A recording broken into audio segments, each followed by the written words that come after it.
Je travaille en freelance comme donc ergonome, UX designer et je dirais psychologue aussi, vu que c'est ma formation initiale en psychologie sociale et cognitive. Tout ce qui est psychologie, ça nous intéresse pour les aspects liés à la psychologie cognitive et aux facteurs humains. Donc c'est la connaissance de l'homme dans sa globalité et prendre en compte ses capacités pour pouvoir faire des interfaces adaptées. Donc par exemple, se mémoriser un certain nombre d'items dans une liste, voilà, c'est des choses qui sont connues, on peut en mémoriser 5 plus ou moins 2.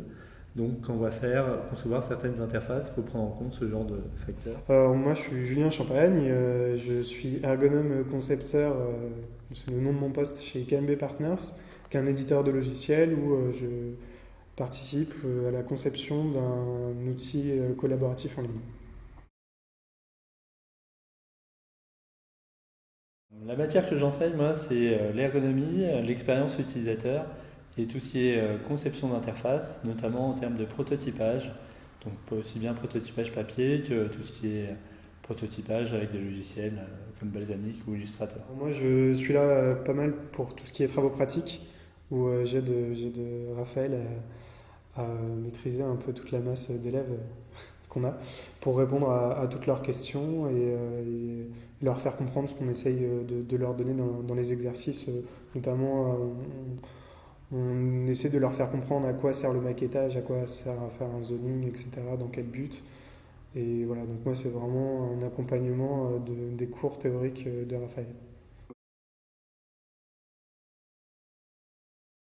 Donc avant la Web School Factory, j'ai déjà donné des cours, mais plus à des professionnels, dans le cadre de formations professionnelles courtes. Et donc c'est quelque chose qui est intéressant parce que ça nécessite de retravailler sur ses connaissances et de les reformaliser. Donc il y a pas mal de choses qu'on fait un peu comme ça, sans y penser. Et quand on est obligé de faire un cours et de l'apprendre à quelqu'un d'autre, on est obligé de retravailler dessus et puis de se reposer les bonnes questions. Je suis pas mal d'accord avec Raphaël, donc c'est vrai que ça nous redonne un peu l'obligation de retravailler ses connaissances encore plus, je trouve, pendant les travaux pratiques, puisqu'on est du coup confronté directement au passage de savoir à l'élève.